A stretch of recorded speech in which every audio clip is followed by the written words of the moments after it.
2019 मध्ये काही कारणास्तव आम्हाला निर्णय घ्यावा लागला. शरद पवार साहेब, सुप्रिया सुळे आणि जयंत पाटील यांनी पुन्हा एकदा त्यांच्यासोबत काम करण्याची संधी दिली आहे. याबाबत मी आभार व्यक्त करतो. हे शब्द आहेत भाजपचे ज्येष्ठ नेते गणेश नाईक यांचे सुपुत्र संदीप नाईक यांचे. संदीप नाईक यांनी मंगळवारी शरद पवार गटात प्रवेश केला. ते बेलापूर मतदारसंघातून निवडणूक लढवण्यासाठी इच्छुक होते.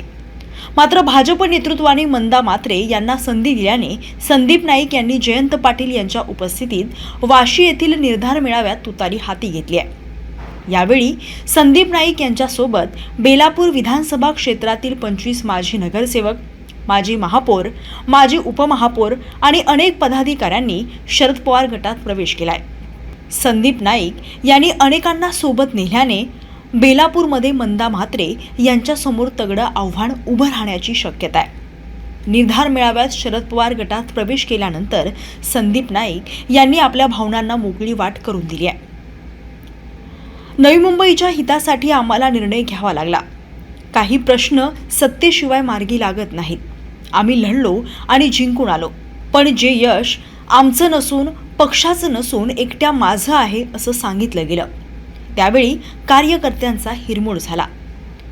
आम्हाला दिलेला शब्द नंतर फिरवला गेला. माझी कोंडी झाली, पण माझ्या शहराची कोंडी झाली नाही पाहिजे. त्यावेळी मी थांबलो. माझ्या समवेत जे आले त्यांची कामं होती. यासाठी आम्ही इथे आलोय असं संदीप नाईक यांनी यावेळी सांगितलंय. ते भाषणावेळी नेमकं काय म्हणालेत ऐकूयात. आमचा हा निर्धार मेळावा सुरू असतानाच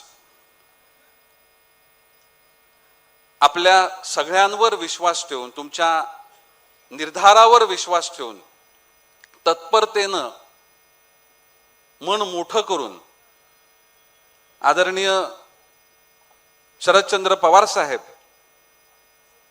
सुप्रियाताई सुळे मॅडम, जयंत पाटील साहेब, आपण आम्हा सगळ्यांना आपण पुन्हा एकदा आपल्यासोबत काम करण्याची संधी दिली.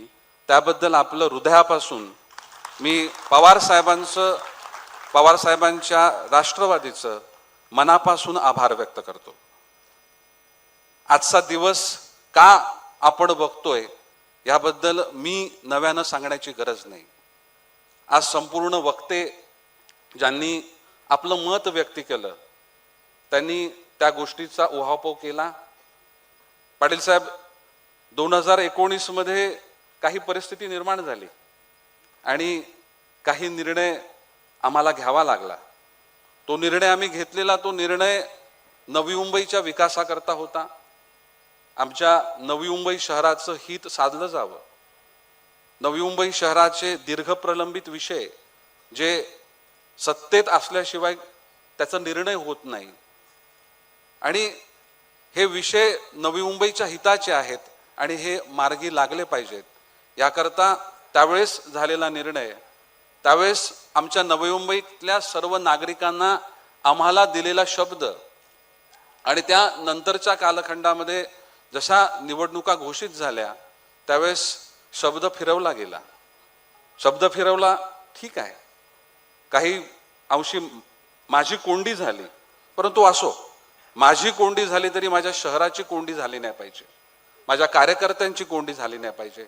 या शहराचा विकास झाला पाहिजे आणि त्यामुळेच माझं एक टर्मचं नगरसेवक पद, 3दा स्थायी समिती सभापती, 2 टर्म आमदार आणि त्यावेळेस मला थांबावं लागलं.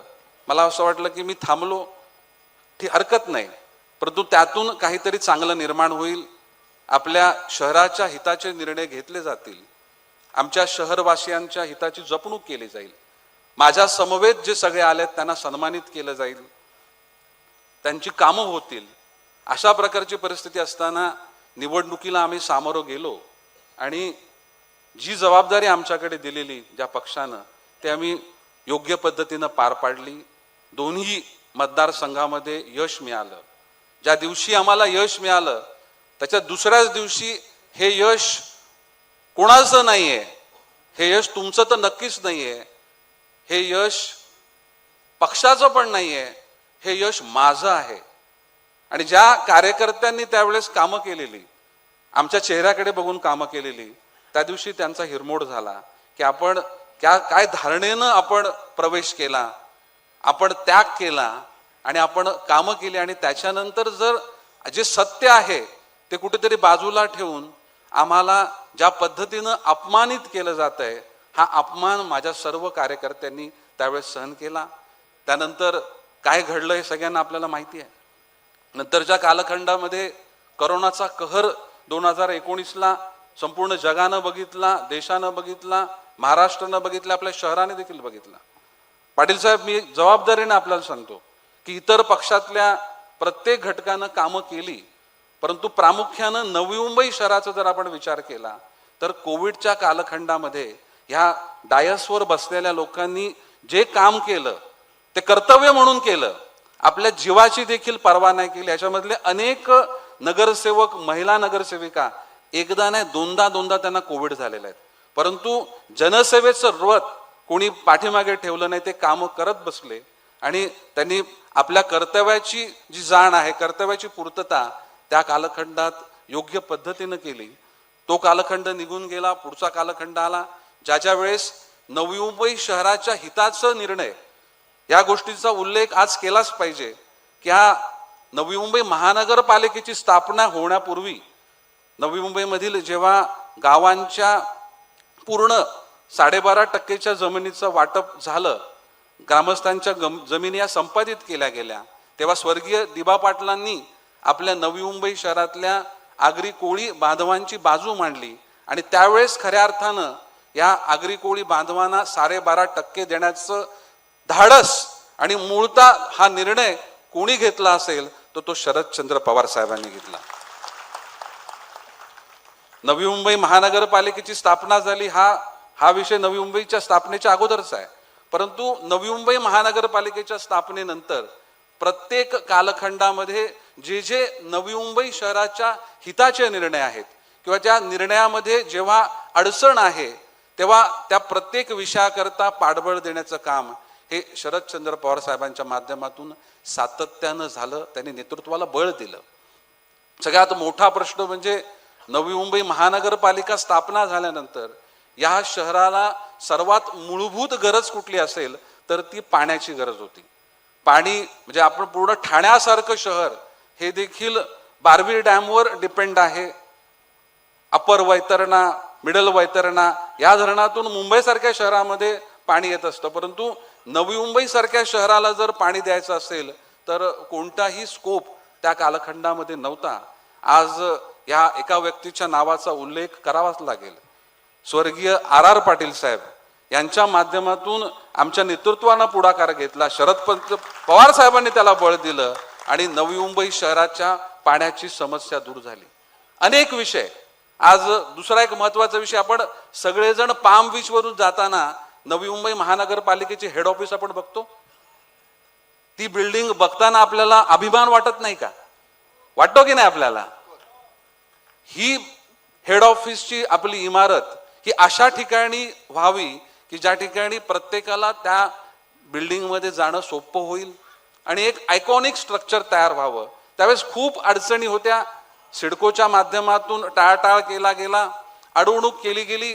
जेव्हा भूखंड निश्चित झाला, JD सुतार साहेब आठवतंय तुम्हाला, जेव्हा भूखंड निश्चित झाला तेव्हा महानगरपालिकेची क्षमता जेवढी आहे त्याच्यापेक्षा खूप मोठी रक्कम ही सिडकोनं मागितली आणि त्यावेळेस मुख्यमंत्री सुशीलकुमार शिंदे साहेब होते. त्यावेळेस आमच्या नेतृत्वानं त्यांना विनंती केली की नवी मुंबई महानगरपालिका आहे, नवी मुंबई महानगरपालिकेतल्या ग्रामस्थांच्या जमिनी ह्या सिडकोनं संपादित केल्या आहेत, MIDCनं संपादित केल्या आहेत. या शहराला योग्य असं त्या ठिकाणी हेड ऑफिस आणि ते देखील जी जागा ही मोक्याच्या ठिकाणी आणि ते देखील नाममात्र मिळाली पाहिजे. पवार साहेबांना तो पुढाकार घेतला आणि नाममात्र दरानं हेड ऑफिसचा प्लॉट आपल्याला दिला गेला.